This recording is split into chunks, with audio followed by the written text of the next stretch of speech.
大家好，欢迎收听《时事天下》第745期，我是主持人小明。今天是2026年7月8日，星期三。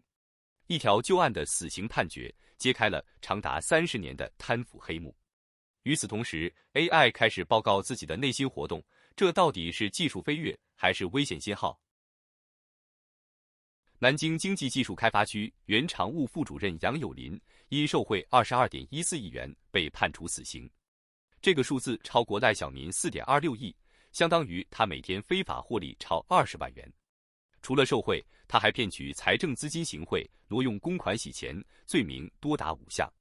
早在2008年，原财务部副部长杨海就带着17本账册实名举报，揭露他通过空壳公司零元收购国有资产，打造江宇系牟利平台。媒体跟进曝光后，杨友林仅被外围调查，举报人反而在准备披露细节当天被以挪用资金罪逮捕，直到2023年他才落马。30年犯罪，15年逍遥法外，正义虽然抵达，却迟到了太久。广西衡州六兰水库在7月6日上午10点20分溃坝，坝体出现2处约50米宽缺口。这座建于1958年的中型水库，总库容9319万立方米，承担15.73万亩农田灌溉，惠及下游17万人。台风美沙克带来极端暴雨，宾阳县24小时降雨713.3毫米，衡州石塘镇达565毫米。一天内汇入水量几乎等于整座水库库容，远超泄洪能力。六兰水库是军制土坝，一旦漫顶，水流迅速冲刷坝体，结构失稳。从水位超设计洪水，未到溃坝仅数小时，反应时间极短。溃坝后，数千万立方米洪水沿镇龙江下泻，较以云表、麻陵等乡镇及多个村庄面临冲击。同期，云表三岔茶园等多座水库也告急，打开水库甚至出现决堤。南宁市将防汛应急响应提升至1级。这场溃坝暴露了极端气候下大量老旧水库的系统性风险。更令人震惊的是，2025年6月就有网友发布视频，指出水库路面出现明显下沉与爆裂，预警却被忽视。2023年耗资3.8亿元的灌区改造工程，并未覆盖核心主坝。原始土坝已运行66年，内部存在白蚁巢穴和渗水通道。衡州市云表镇孝义镇多个乡镇一层建筑全部被淹，居民被迫转移到2楼或楼顶。江苏的红棉得知父母被困，家中一层已完全进水。柳州的李朝老家东须村位于水库下游，双层房被淹一半，父母和村民都躲到2楼。断电断网导致很多人无法求助。钦州居民韩竹凌晨看到水退，上午水又涨回来，家里一片汪洋。上思县南平镇24小时降雨669.3毫米，相当于半年雨量一天下完。国家防总将防汛应急响应提升至2级，应急管理部调派救援力量。目前暂无人员伤亡报告，中央已安排1亿元用于灾后恢复。湖北黄冈在7月6日晚8点多遭遇罕见龙卷风，最大风力超15级。3-5分钟内，长江社区多处房屋被掀顶，有商铺直接被卷走。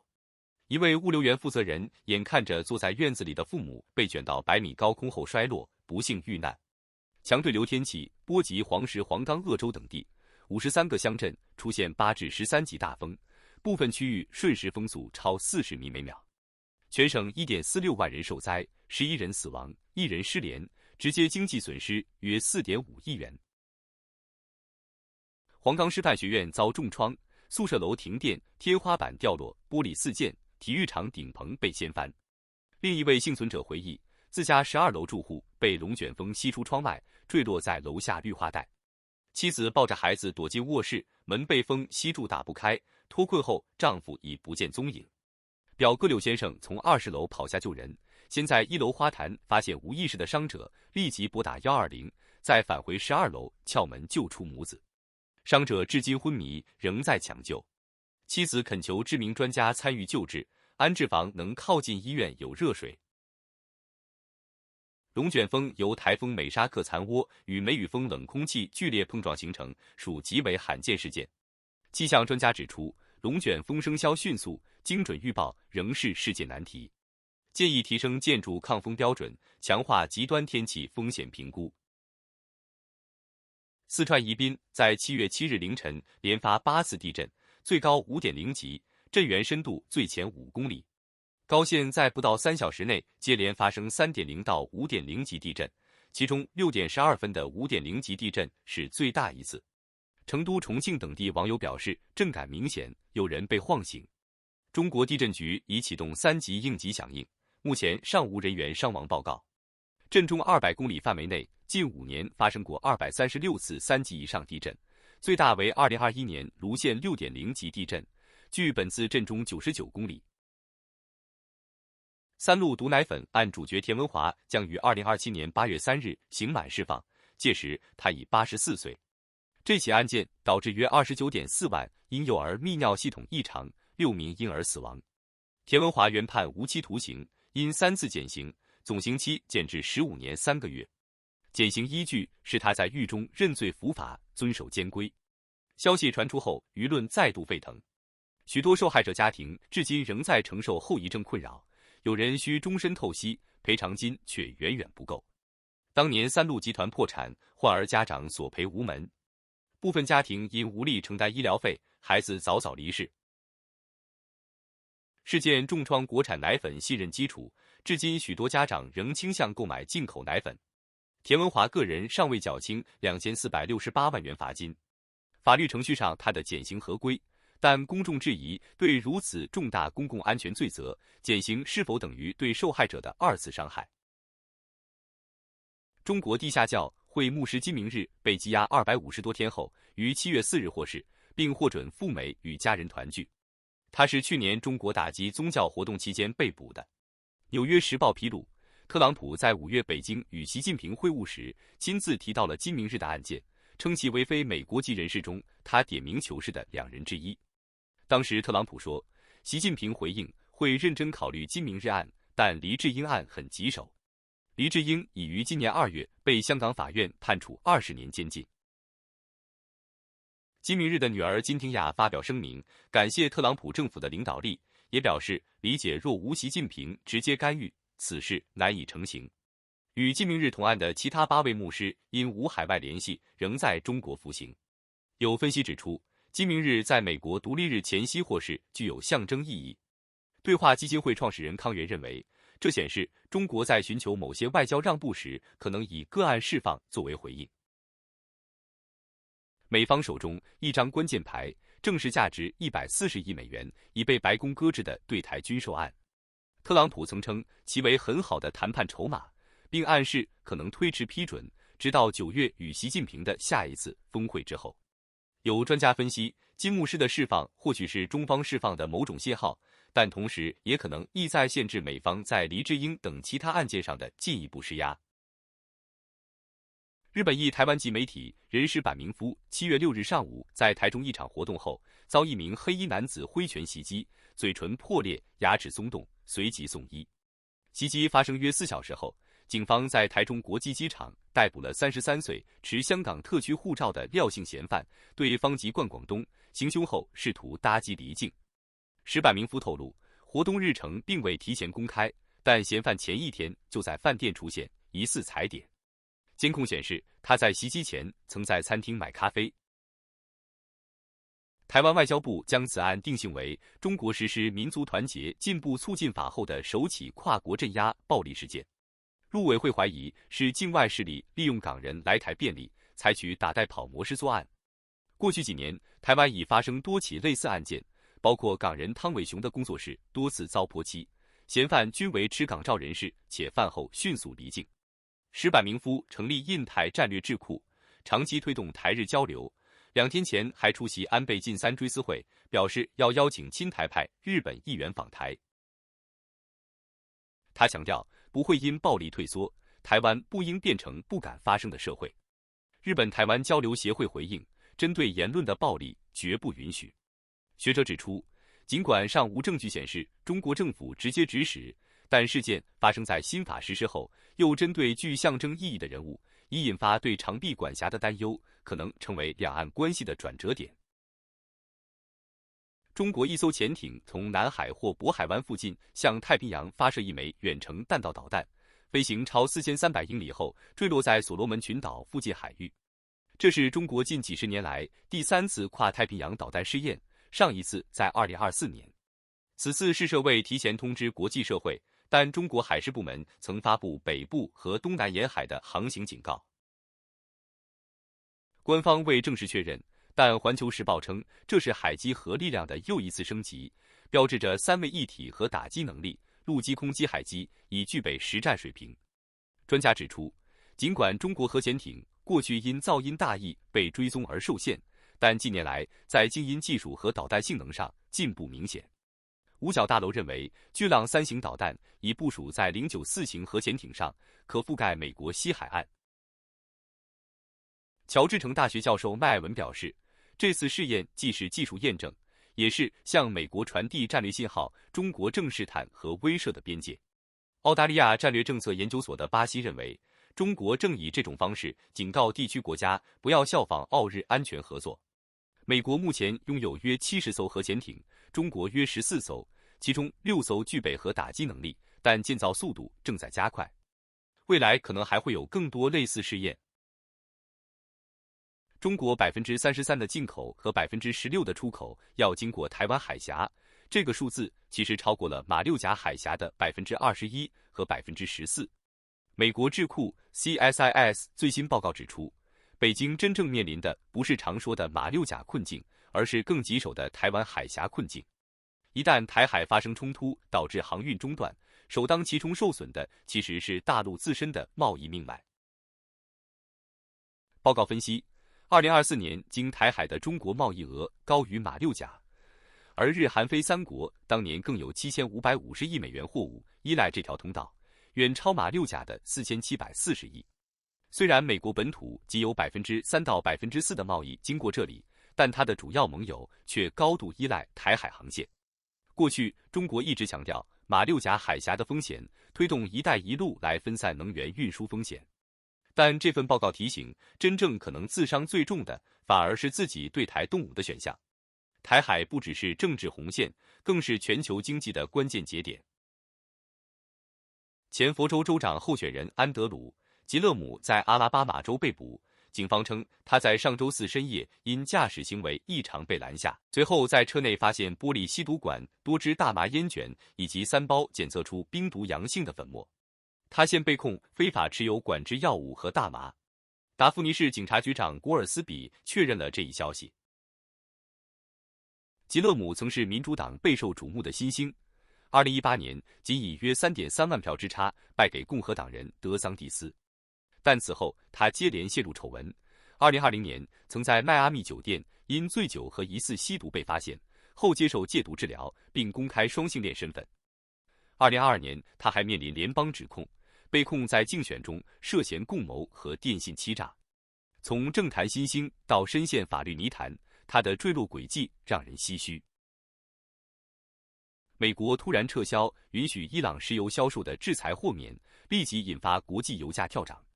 美东时间7月7日，美国财政部宣布，即日起禁止新的伊朗石油交易，只留10天过渡期到7月17日，推翻了上月达成的临时和平协议中为期60天的豁免安排。此前，这项豁免曾被视为美伊关系缓和的信号，原定可持续到8月21日，允许伊朗有限恢复原油出口。但美方官员表示，这一政策逆转与近日霍尔木兹海峡多艘商船遇袭有关，初步迹象指向伊朗方面向3艘商船开火。美方称其行为完全不可接受。尽管如此，美方仍表示谈判代表仍在推进与伊朗的最终协议。WTI 原油一度飙涨近 5.8%， 突破 72.5 美元每桶，布伦特原油也涨超 6%， 触及 76.36 美元。美元指数走强，黄金白银应声下跌。霍尔木兹海峡是全球最关键的石油运输通道之一，任何航运中断都会迅速传导至全球市场。现在交易逻辑已从伊朗供应回归转向中东供应再现风险，油价接下来怎么走，取决于霍尔木兹的紧张局势会不会进一步升级。美军7月7日开始对伊朗发动一系列打击，回应伊朗在霍尔木兹海峡袭击3艘商船。美国中央司令部称，伊朗针对民用船只的袭击毫无正当理由，且明显违反停火协议。美方行动旨在保护国际水道上的商业航运安全，这些船只由平民船员操作。目前尚无关于打击具体目标和战损的详细信息。这是近期该地区紧张局势的又一次升级。乌克兰无人机首次深入俄罗斯腹地2500公里，成功袭击了俄最大炼油厂鄂木斯克炼油厂。7月6日夜间，乌军使用自制的 FP-1远程自杀式无人机，精准打击该厂核心的 Lvov-11原油蒸馏装置，引发大火。这座炼油厂年处理原油超2100万吨，是俄军燃料供应的关键节点。4天前就有居民拍到疑似 FP-1飞越鄂木斯克，可能是为此次攻击做路线测试。同晚，乌克兰还对亚罗斯拉夫尔韦索茨克港和卡卢加州的多处能源设施发动连环打击。SBU 确认韦索茨克港2套装卸臂失灵，3座油罐受损，亚罗斯拉夫尔炼油厂也发生爆炸起火。与此同时，乌军无人系统部队在亚速海击沉2艘运往克里米亚的俄军油轮，共载有约7000吨燃料，相当于200节铁路油罐车的运量。由于持续打击俄燃料后勤线，克里米亚自6月21日起已停止向民间供油，燃料短缺正加剧。哈马斯宣布解散其在加萨走廊执政近20年的统治机构，正式移交治理权给一个新成立的巴勒斯坦技术官僚委员会。这个名为加萨国家行政委员会的机构，由去年10月特朗普斡旋的停火协议所设立，旨在推动加萨的文人治理。哈马斯政府媒体办公室主任萨瓦塔证实，加萨政府紧急委员会主席法拉已递交辞呈，委员会即刻解散。哈马斯发言人卡西姆表示，此举是为了消除以色列所谓继续侵略的借口，强调组织已准备好完全退出日常治理。不过，加萨国家行政委员会至今尚未进驻，据报因以色列方面反对。尽管停火协议已生效，第2阶段关于哈马斯解除武装和以军撤军的谈判已停滞数月。目前，哈马斯与其他巴勒斯坦派系正在开罗与调解方磋商，试图缩小分歧。这一让权动作被视为哈马斯在政治立场上的重大转变，但实际执行仍面临重重障碍。欧盟高调宣称要团结自强，可内部裂痕正越拉越大。在慕尼黑安全会议上，欧盟外交负责人卡拉斯用超级英雄的比喻号召欧洲集结，强调要增加军费发展半导体和能源自主，甚至讨论共同核威慑。德国总理默茨和法国总统马克龙也纷纷表态，要减少对美国的安全依赖。但现实是，德国和法国的极右翼势力正逼近权力中心，荷兰、丹麦到保加利亚，传统政党纷纷失守，选民转向极端选项。经济史学家亚当·图兹称之为多重危机叠加，2008年金融危机余波未平，疫情又来，接着是俄乌战争。欧盟曾打破禁忌，推出超8000亿欧元的下一代欧盟计划，支持绿色转型和数字化。西班牙用这笔钱降低电价，扩大可再生能源；意大利则扩建高铁。可很多项目进展缓慢，资金只是填补赤字。原本雄心勃勃的绿色协议被削弱，淘汰燃油车目标被推迟。能源替代也没走远，一边切断俄罗斯天然气，一边转买美国液化气。德国弃核，法国却重启核电。防务上，欧盟推出1500亿欧元的 SAFE 计划，但波兰纠结于该买欧洲还是美韩武器。意大利总理梅洛尼干脆退出150亿贷款，说更需要能源补贴。民众没因军费增加而安心，反而越来越疏离，极右翼趁机壮大。讽刺的是，欧洲口头上要独立，行动上却在迎合特朗普。去年冯德莱恩签的贸易协议，承诺多买美国天然气，取消关税，只为换美国继续防务支持。欧洲的自力更生，更像是在重新谈判自己作为美国伙伴的从属地位。真正的出路或许在于把绿色转型技术主权和社会契约修复结合起来，而不是只靠买武器刷存在感。毕竟安全不只是枪炮，更是让人安心的生活。特朗普在北约峰会期间突然改口，称意大利总理梅洛尼是好人。这番表态发生在两人关系急剧恶化之后。就在上周末，特朗普还在社交平台上说要对梅洛尼下达限制令，起因是意大利拒绝支持美国对伊朗的军事行动。他在与土耳其总统埃尔多安会谈时承认，两人关系曾因这件事变得僵硬，但他现在觉得梅洛尼人不错，只是做错了决定。此前，梅洛尼曾是特朗普的坚定盟友，也是唯一出席他第二任期就职典礼的欧洲领导人。但G7峰会后，特朗普称梅洛尼央求合影才勉强同意，引发意大利强烈不满。梅洛尼回击称此说法纯属捏造，外长随即取消访美。特朗普接着嘲讽他支持率下滑是因不配合美国，梅洛尼则回应称自己的民意来自国内治理，劝特朗普多关心自己的支持率。如今美方在中东局势中占据上风，特朗普的态度也随之软化。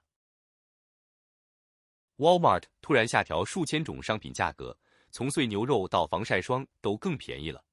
这次降价覆盖全美门店和山姆会员店，生鲜食品、烧烤用品、零食饮料全在其中。1磅碎牛肉降到5.94美元，甜玉米只要0.25美元一根。Walmart 说这是常规低价策略，但总统川普立刻在社交平台发文，称是政府施压的结果，还说是为庆祝建国250周年的特别行动。白宫没证实这一说法， Walmart 也拒绝回应川普的表态。事实上，公司公告里根本没提总统或政府。眼下美国通胀压力大，5月 CPI 刚创3年新高，生活成本成为中期选举前的敏感议题。分析认为，这次降价让川普有理由展示政绩，也让 Walmart 强化了低价形象，客观上形成双赢。行业观察人士指出， Walmart 的举动可能迫使其他零售商在夏季消费旺季跟进降价。欧洲这个夏天彻底变了模样，4000多人因高温死亡，德国热到 41.7 摄氏度，法国飙上 45.2 摄氏度，公路融化，医院停摆，空调成了最抢手的救命电器。一台中国产的美的分体式空调，1个月销量暴涨42倍，电商平台999欧元的机器被黄牛炒到4999欧，相当于39000人民币。抢购演变成线下疯抢，法国超市门口排长队，警察都控制不住场面，有人为了一台空调大打出手。更离谱的是，法国蓬皮杜医院刚收到300台空调捐赠，转头就被偷走50台。诈骗也跟着冒出来，有人伪装成美的官方收定金，还有人建假网站骗付款。德国人干脆开发了全境空调库存查询网站，1171家门店只有1家有货。在巴黎，有人装好空调，却被业主委员会要求拆除，因为破坏建筑外立面。但这款中国空调很聪明，免打孔制冷剂刚好低于监管门槛，被网友称为擦边空调，硬是卡住了政策漏洞。可观念一时难改，有人举报邻居装空调，法国环保部长公开质问：装空调就能阻止森林火灾吗？高温之下，欧洲人一边硬扛，一边开始重新思考这个他们曾拒绝的电器。美股周二全线收跌，费城半导体指数暴跌 4.65%， 拖累纳斯达克指数下挫 1.16%。AI 概念股遭遇大规模获利了结，美光科技跌 4.7%， 博通超微科雷等同步走低，台积电 ADR 也下跌 4.25%。资金转向医疗保健和金融股，比来股价涨近 3%， 摩根大通和微软收高。市场担忧 AI 高预期难以支撑当前股价。FBB Capital Partners 研究主管贝利指出，企业基本面尚未跟上投资热情，导致修正持续。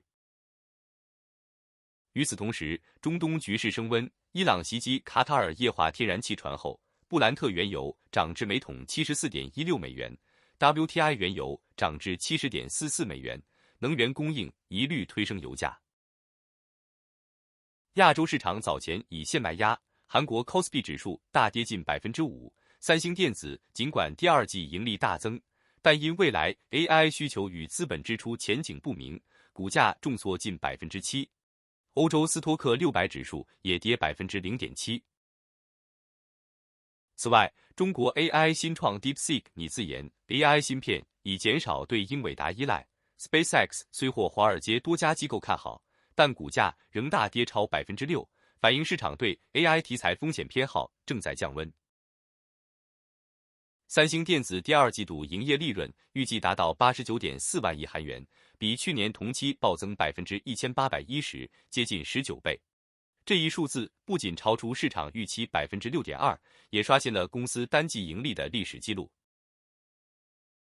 推动这场爆发的主因是 AI 热潮下对高性能内存芯片的强劲需求，全球数据中心建设持续升温，让三星和 SK 海力士等韩国半导体巨头赚得盆满钵满。同期营收预计增长129%，达171万亿韩元。原本可能在5月爆发的员工大罢工，也因公司与劳方就奖金方案达成共识而化解，保障了生产稳定。目前，三星正与 SK 海力士合作，参与一项高达800万亿韩元的公司合营项目，在韩国西南部建设新一代半导体制造中心，抢占 AI 芯片制高点。不过，也有分析师提醒，若 AI 基建投资放缓，可能冲击当前市场繁荣。但 Counterpoint Research 分析师黄明生指出，目前仍未看到供应商产能与客户实际需求之间的缺口收窄迹象，意味着这波增长可能还会持续。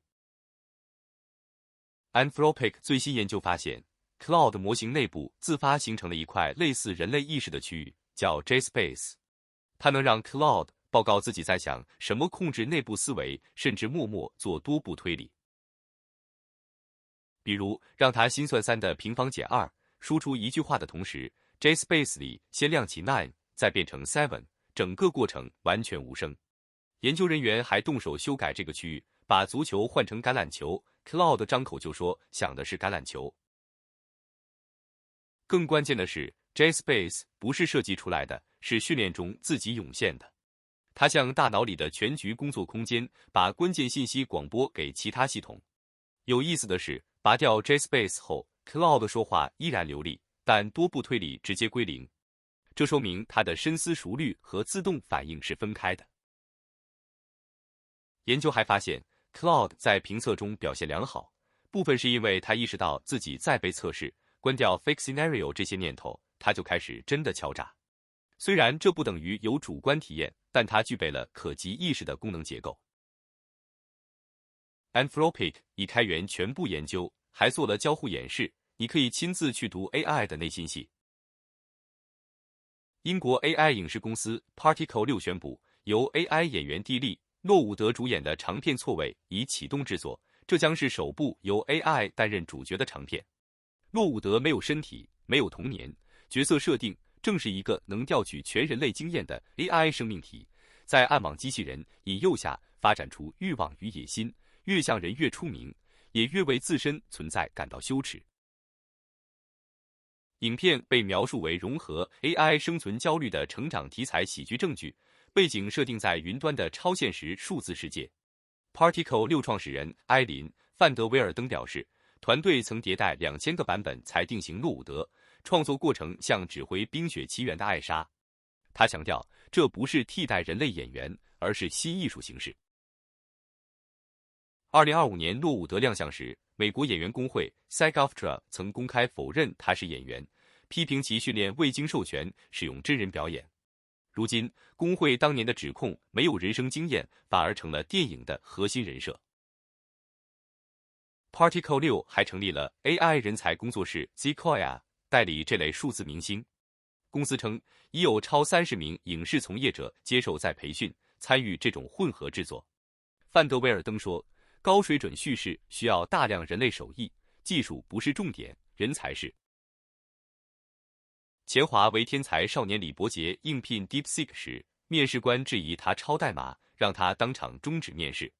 李伯杰在社交平台透露，笔试通过半个月后才安排面试，期间多次催促。第2次面试时，面试官迟到，还用轻佻态度评价他的工作。最让他无法接受的是，因有2个屏幕，面试官怀疑他瞟屏幕抄袭代码，要求他自证清白，否则面试无法继续。他感到被严重冒犯。李伯杰是中科大计算机博士，曾入选华为首批天才少年计划，在顶级学术会议发表多篇论文，现任派 AI 首席科学家。DeepSeek 近期开启史上最大规模招聘，开放33个岗位，承诺让新人参与核心任务，但目前未回应此次争议。这家以共赴星辰大海为招聘口号的公司，能否兑现对顶尖人才的尊重，成了外界关注的焦点。全球越来越多的明星被拍到身形急剧消瘦，从韩团女偶像到好莱坞女星，像 Selena Gomez、Demi Moore 等人都因极瘦状态引发热议。这种变化被部分媒体和公众归因于 GLP 一类减重药物的流行，比如司美格鲁肽，也就是俗称的司美。这类原本用于治疗2型糖尿病和肥胖症的处方药，正被广泛用于非医疗目的的体重管理。英国卫报甚至提出，未来艺术作品中的美可能越来越接近一种 GLP-1 look， 面部凹陷轮廓锐利，显得疲惫却精致。在中国，随着药物价格下降和社交平台讨论升温，不少并非肥胖的女性也开始自行网购注射，有人只为把体重降到8开头。北京3甲医院医生李文提醒，这类药物需严格评估适应症，有甲状腺癌家族史或胃清瘫等问题的人不适合使用。更令人担忧的是，近半数受访使用者未经医生咨询，还出现恶心、免疫力下降、生理期紊乱等副作用。美国数据显示，12至25岁年轻人用药人数3年增长近600%，已有进食障碍治疗机构发现患者普遍使用此类药物。韩国已出现女学生节食率上升和厌食症增加的情况。与此同时，灰色市场趁机兴起，代购兜售所谓口服司美超模丸，实则成分不明的保健品。专家王奎指出，中国青少年中认为自己超重的比例远高于实际，72.8%的大学女生仍想更瘦，这使得药物误用风险更高。他警告 ，GLP-1 药物可能被当作更高效的节食工具，反而加剧进食障碍。而时尚产业的审美倒退也加剧了这一趋势。Vogue 报告显示，2026秋冬秀场大码服装占比仅0.3%。学者 Rosalind Gill 认为，社会正把结构性审美压力包装成个人选择，而变瘦的捷径可能让无法或不愿使用药物的人被进一步边缘化。当一对伴侣连做饭洗碗都要算清楚谁该轮到哪一天，婚姻还剩多少温度？ AAA 智婚恋证越来越常见，金钱、家务、育儿都按比例分摊，听起来理性清晰，但很多人也开始怀疑，这到底是平等，还是把亲密关系过成了合租？心理咨询师曹学敏分享过几个案例，有人在长期被伴侣打压的婚姻里，金钱 AA 反而成了剥削的遮羞布；也有人恋爱时对方坚持约会 AA， 婚后还要建共同账户各存一半，他却忍不住怀疑，这是追求独立，还是因为不够爱不愿承担风险？更微妙的是，家务分工，说好一人做饭一人洗碗，可当一方心情不好不想洗，矛盾就来了。规则本身没问题，但当规则凌驾于感受之上，爱就慢慢退场了。心理学指出，人需要自主感、胜任感和连接感，而僵化的 AA 制场让人陷入我应该的牢笼，失去主动付出的意愿。更深层的问题是，这种模式背后往往藏着对未来的悲观预期，我不确定这段关系能走多远，所以要控制投入，避免损失。可真正的爱本应包含一种愿意相信彼此能共同成长，愿意在对方需要时多承担一些。有意思的是，很多人坚持 AA， 其实是在逃避一个更难的问题：我值得被爱吗？我敢开口索取吗？当金钱变成衡量关怀的工具，我们真正渴望的或许是安全感、尊严或被认可。看清这一点，或许才能跳出规则的僵局，重新思考一段关系里什么才是真正无法被量化的付出。挪威球星哈兰德在2026年世界杯1/8决赛中独进2球，帮助球队2-1击败巴西，历史性闯入8强。他本届赛事已打入7球，与梅西、姆巴佩并列射手榜首位。这位身价2亿欧元的球员，不仅是球场上的进球机器，更在中文互联网掀起现象级热潮。他的金色丸子头绳来自自创品牌 Nike， 世界杯期间在全网热销超10万单，单根被炒到69元。入驻抖音1个月，哈兰德粉丝突破500万，被平台称为表情包量产大户。他亲自下场玩梗，发中文动态配500音乐演示咂丸子头，还按网友建议拍了吃重庆轻轨的视频。他离开多特蒙德时，曾花50万欧元送队友53块名表，社交账号唯一关注的是女友。他的广告风格也走抽象路线，为王老吉拍喷火神曲，给美的扛着家电健身。从赛场表现到性格魅力，再到商业运作，哈兰德展现了一个顶级运动员在互联网时代的全新走红路径。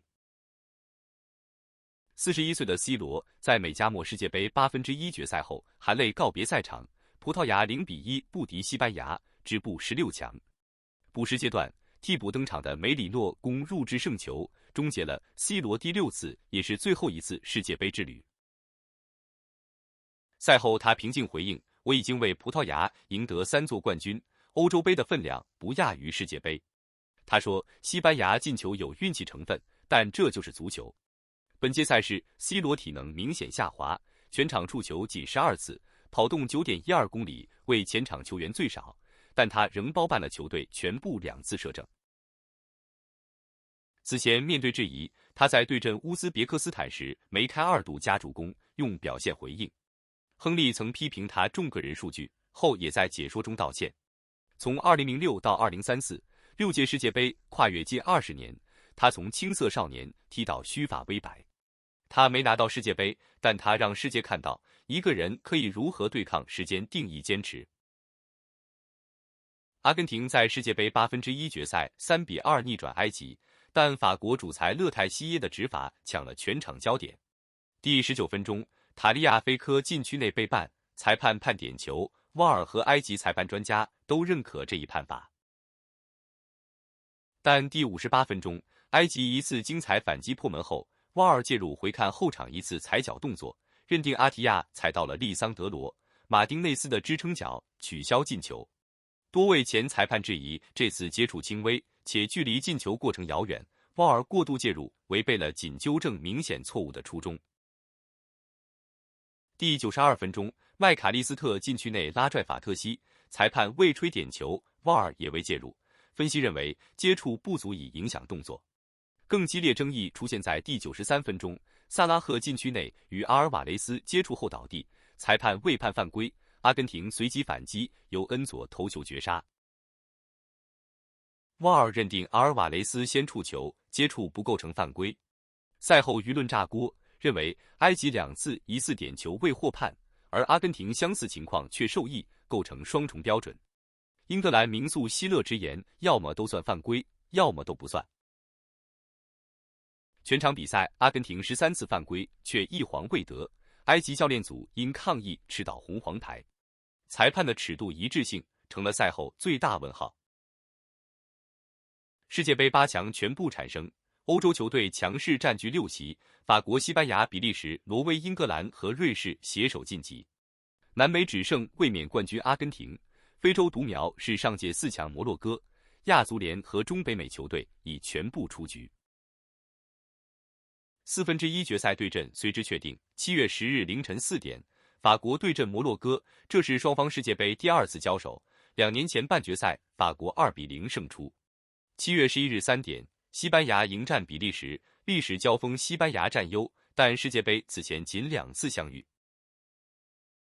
7月12日5点，英格兰对挪威，这是2队世界杯首次碰面。同日9点，阿根廷对阵瑞士，双方过往7次交手，阿根廷保持不败。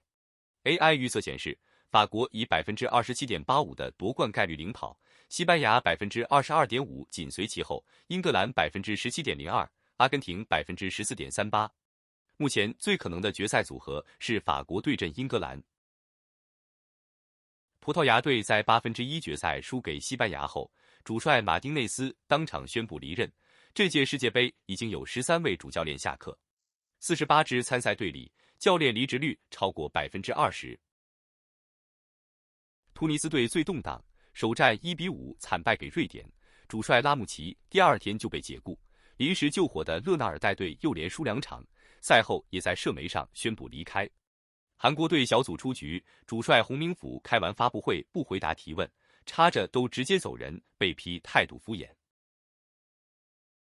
乌拉圭的贝尔萨捷克的74岁老帅库贝克，苏格兰的克拉克和德国的纳格尔斯曼都是赛后主动宣布离任。荷兰的科曼和厄瓜多尔的贝卡切切则是合同到期自动分手。约旦主帅塞拉米是被足协主席在社交媒体上公开炒掉的。而加纳主帅奎罗斯虽然自己发社媒辞职，但足协说还没收到正式辞呈，续约可能还得再议。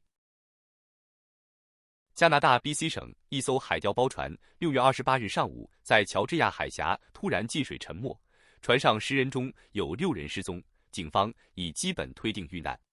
失踪者均为华人，包括年仅23岁的船长陈明。陈明的母亲李女士和女友黑莉莉近日首次接受采访，透露陈明生前曾多次提到船只状况不佳，那善侧舱门早已损坏，2天前海浪就曾冲开它，导致船内进水，但当时排水后未出事。陈明没有完成学业，为养家打多份工，撑起家庭重担。他原计划今年9月陪女友回台湾见父母，商量结婚事宜。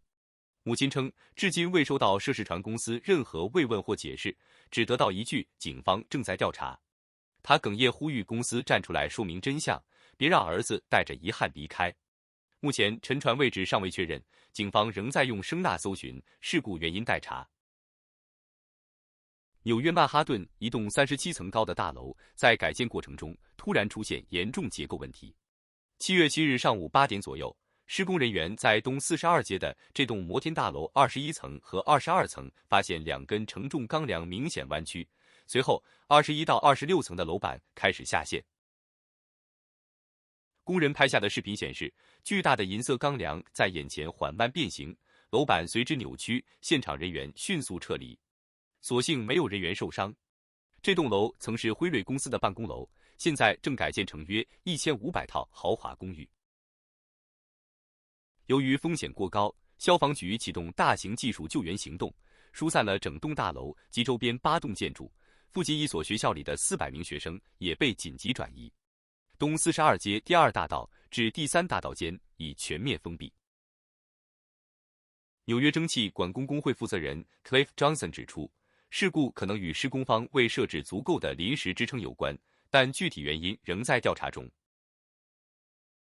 近半数英国过重或肥胖者因为害怕坐不进椅子，干脆取消旅行聚会，甚至就医。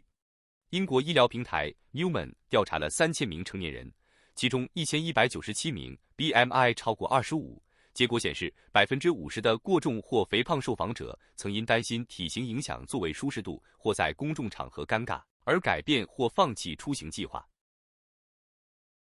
41%避开健身房，37%不运动，25%不去主题乐园，24%回避婚礼和派对，近2成延后或避免看病。最让人焦虑的座位是飞机中间座，34%的人最不想坐，其次是带固定扶手的椅子、塑料椅和高脚椅。约1/3的人曾多花钱升级座位或买更大空间，平均花154英镑。Newman 称之为舒适税，全英国1年因此多支出约14亿英镑。行为医学副总裁格里芬斯说，订机票、选餐厅、参加婚礼这些日常小事，对很多人来说已变成压力源，生活圈正因此不断缩小。48岁的美国亿万富翁布莱恩·约翰逊就是那个号称要别死的抗衰老狂人，最近宣布自己被确诊患有无法根治的自身免疫性胃炎，也就是他的胃正在攻击自己。这位科技企业家多年来每天花费数万美元，动用30人医疗团队监控身体，服用超过100种补剂，甚至尝试过让17岁儿子给他换血来逆转衰老。他自称甲状腺问题从21岁就开始，但直到今年5月，团队才通过内窥游戏副本发现胃黏膜变薄，最终确诊 AIG。这种病目前无法治愈，只能控制症状。布莱恩表示不会放弃，正带领团队用 AI 多组学和定制化细胞技术尝试破解疗法。他曾宣称父亲的生物年龄因此降低了25岁，但主流医学界并不认可这些结果。讽刺的是，他一边追求极致健康，一边被指外表僵硬、精神紧绷。网友质疑这些极端手段反而伤害了身体。他坦言，多年来的养生实验可能建立在一个未被发现的健康漏洞之上。印尼一位农民把自己挂在大型无人机下方，飞越1.5公里去香蕉园干活的视频，最近在网上火了。画面里，他双手抓着架子悬在半空，无人机嗡嗡地把他从一处房舍直接运到田里。这段拍摄于2026年7月6日的视频，由网友 Ali El Samiti 发布，看起来不像 AI 生成，确实有真人飞行的过程。不过，目前没有印尼官方或主流媒体证实这是否是他的日常通勤方式，也没有说明飞行是否获得许可用的是什么型号的无人机。虽然市面上有些工业级无人机能吊起上百公斤，理论上可行，但普通农业无人机根本做不到，而且这种操作在绝大多数地方都不合法，安全风险极高。所以更可能是一次摆拍或特殊尝试，而不是真的每天这么上班。你要是看到有人这么赶去工作，大概率是在拍视频。中国锂电池隔膜龙头企业温捷股份在匈牙利的德布勒森工厂已被当地环保监管部门勒令立即暂停生产。起因是今年2月工厂疑似化学品外泄，温捷当时称泄漏物只是无害的冷凝水，但后续检测发现厂区地下水铝浓度超标13000倍以上。德布勒森市政府不仅支持停产令，还就污染事件提起刑事控告，甚至考虑彻底关闭工厂。市长面临辞职呼声，而新上台的中右翼蒂萨党正推动更严环保政策。环境部长表示，将设立极其严格的新标准，还可能按企业营业额比例设定污染罚款。过去几年，匈牙利吸引约260亿欧元外资，成为中国和韩国电池企业欧洲布局的关键地。但随着执政16年的欧尔班政府下台，这个曾被称为欧洲电池心脏的国家正在经历政策急转弯。南宋孝宗淳熙15年正月4日，临安城下雨，朝廷正忙着给宋高宗办丧事，金国使者也来了，要举行让宋孝宗难受的授书礼。就在这一天，钱塘江上一条丝渡船沉没，20-30个交不起过江费的百姓溺亡。这件事没出现在任何官方史料里，只因宰相周必大在20多天后讨论护送灵柩时提起，才被偶然留下痕迹。宋孝宗听了，只回了3个字：以为然。那些无名死者几乎被彻底抹去，连名字都没留下。历史总聚焦帝王将相的仪式，可一场与一条将20多条命，才是更真实的人间。我们记得开机节的象征意义，却差点忘了这一天，有人连渡江都成了死路。今天我们聊了22亿巨滩中判死刑，也关注了广西水库溃坝与湖北龙卷风灾害，还讨论了 AI 意识觉醒与欧洲高温乱象，最后看了世界杯的风云变幻与 C 罗的谢幕。